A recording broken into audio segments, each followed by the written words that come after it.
Today we're talking about color mixing and the interesting things that can happen on the palette and your canvas. If you're new here, I'm Layne Johnson.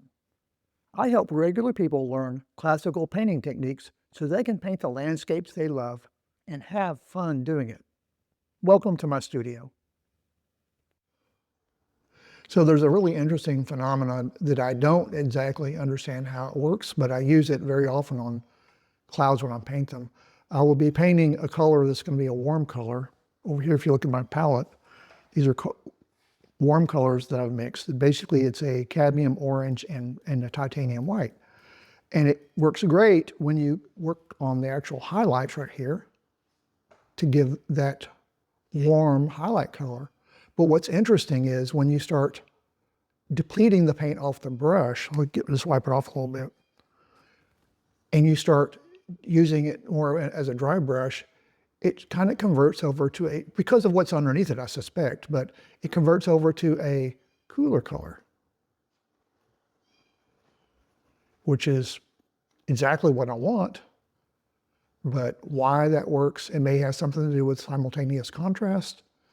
It may have something to do exactly with the color underneath it and also the condition of the brush. This is a little bright filbert right now. And so if I want to bring down some of those cool grays away from that, then this will work really good. Again, this is dry brushing, so it's working really well there.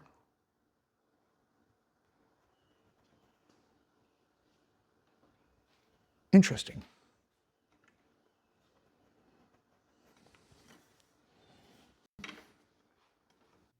Hey there, I just wanted to pop in here for a moment and invite you to register to watch my free workshop, Secrets to Painting Beautiful, Realistic Landscapes. You can find the link in the description below this video. Can you explain what simultaneous contrast is? No. Simultaneous contrast is a phenomenon you will see when you are, and this is one of the biggest problems that you have when you're mixing color is gauging what color you need on the palette, what you're mixing it, and is the color you need on the painting. And part of that problem is it's just like painting a wall when you're house painting inside the house, is that a little blotch of paint will look very different on a white wall than a large swatch of paint. And it's all, I always say to my students that color is contextual, it's got context.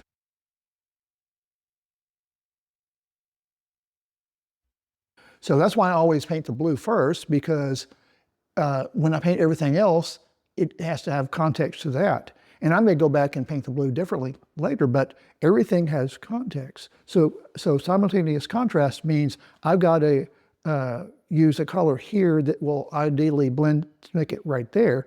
But sometimes you will be blending either a dark color or a light color, and it gets over here and it's completely different to your eye because of what's already there. And the other part of it is the color. So if you're painting a blue, let's say, onto a warm color, you will get your eye reacts differently than, say, if we're painting that a blue on another blue. There you're dealing with hue, but more value usually.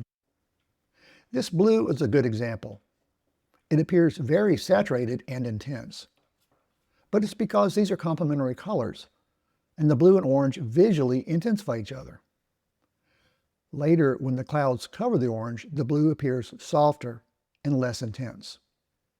Here's another example, and this is one of those weird simultaneous contrast things that sometimes happens.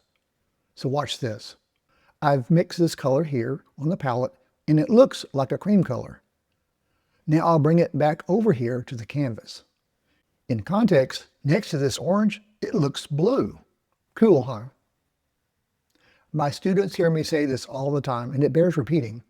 Color is always, always seen in context. You know, one of the difficulty of filming painting is the simple fact that the actual cameras that we use sometimes the colors don't translate. They don't pick up as well.